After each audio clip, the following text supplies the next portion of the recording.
ongoing drought could take out almost half of Zimbabwe's cattle herd if immediate measures are not expedited. This was revealed by Permanent Secretary and the Minister of Agriculture, Obed Jiri, who said the government was pressing on with mitigatory measures to preserve the animals. Areas that have been affected the most include Masvingo, the Midlands and the whole of Matabeleland. In Midlands, parts of Midlands, in parts of Masvingo, and the whole of Matabeleland, we know that there are 2.8 million cattle there, which are vulnerable to the drought. And these are at risk of decimating if we don't intervene.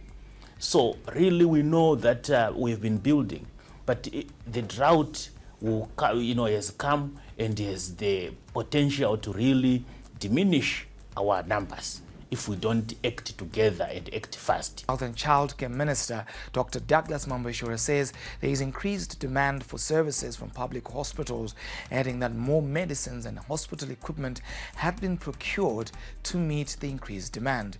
He was responding to questions during a post-cabinet media briefing.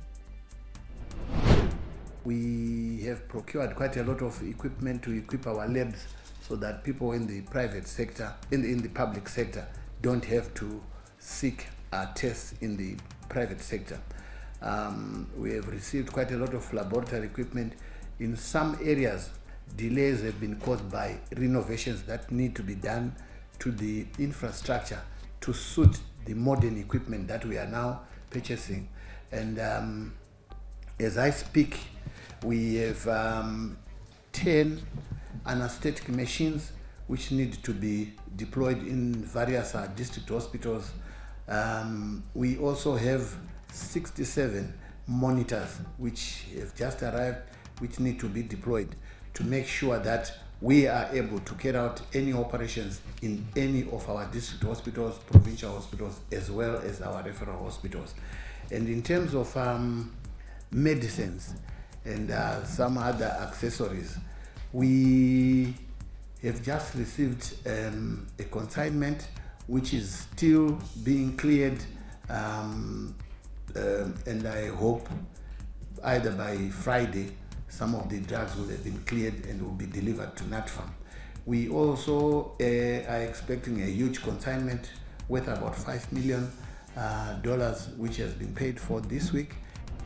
The International Organization for Migration, IOM, African Development Bank, AFDB, and the African Union Commission have started implementing a $5.2 million project to strengthen investment, human capital, and philanthropic engagement from the diaspora in 8 African countries, including Zimbabwe. This follows the signing of a protocol agreement in Addis Ababa, Ethiopia in December 2023 to support the streamlining diaspora engagement to catalyze private investments and entrepreneurship for enhanced resilience, the SDE4R project. The target countries are the Gambia, Liberia, Madagascar, Mali, Somalia, South Sudan, Togo, and Zimbabwe.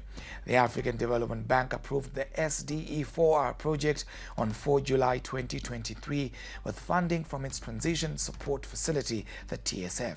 Under the initiative, IOM will implement the project over 3 years with strategic oversight, guidance and advisory from the African Union Commission.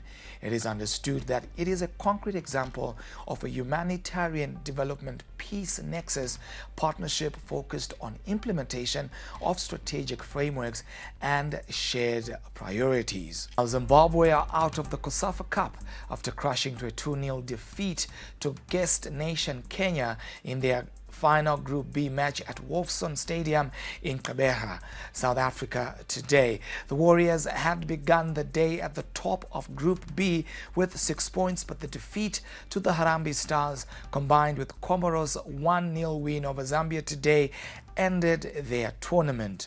Comoros, Kenya and Zimbabwe all finished on 6 points in Group B, with Comoros finishing top on head-to-head with Kenya in second, with the Warriors dropping to third.